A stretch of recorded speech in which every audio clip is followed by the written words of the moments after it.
A very good morning, dear children. I am Ratna Chatterjee from Study Hall Educational Foundation, and today we are going to start with NIOS Board Senior Secondary Section English with chapter number 10, Where the Mind is Without Fear.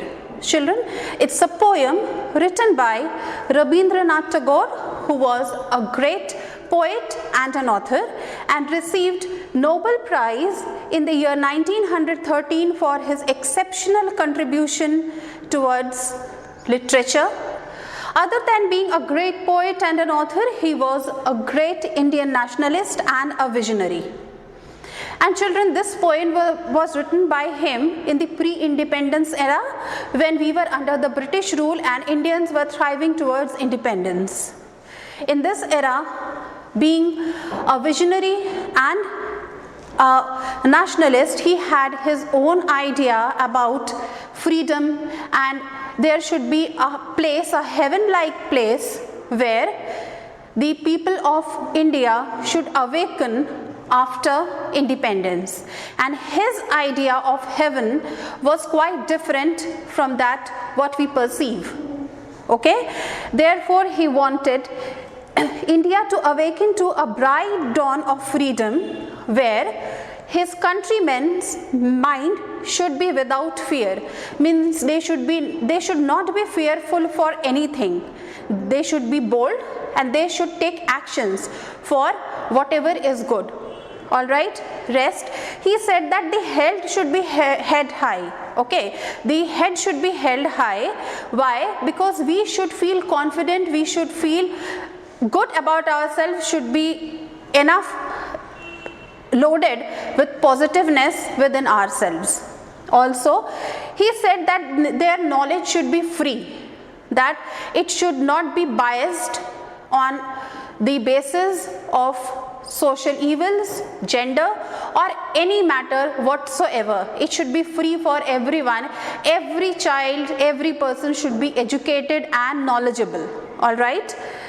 Then he says that the world should not be broken into the fragments of narrow domestic walls. Now, what are these narrow domestic walls, children?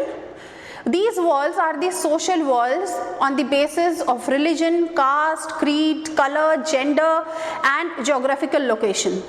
All right, we ever come across these things in our lives, but actually the freedom, the heaven for which Rabindranath Tagore dreamt of was like it should not contain, it should not have these narrow domestic walls in that.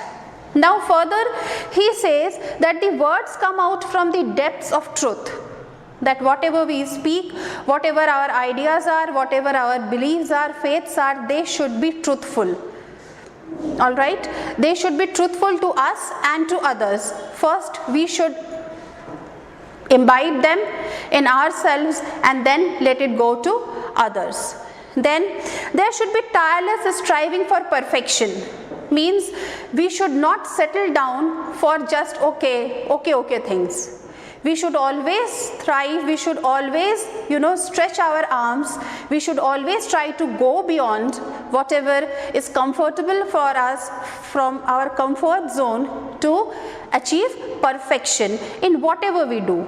Alright, then our reasoning should be very clear.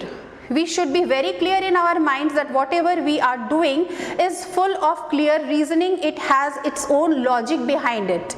We should not follow anything blindly. Now, waste should not be lost in the sand of dead habit. Now, what are this dead habit? Like things, okay, we accept whatever it is nowadays.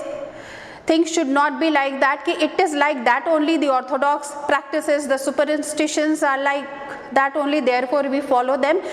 We should always strive for perfection, and our reasoning power should not get into the dead sand of our habits of following whatever are the set social norms for us for anything.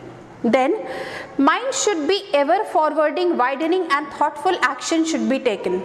Like we should have a forward looking mind, means try to look beyond what is there. It should be ever widening, that we should be knowledgeable enough to acquire everything in our mind, and every action should be thoughtful. It should be well thought of beforehand.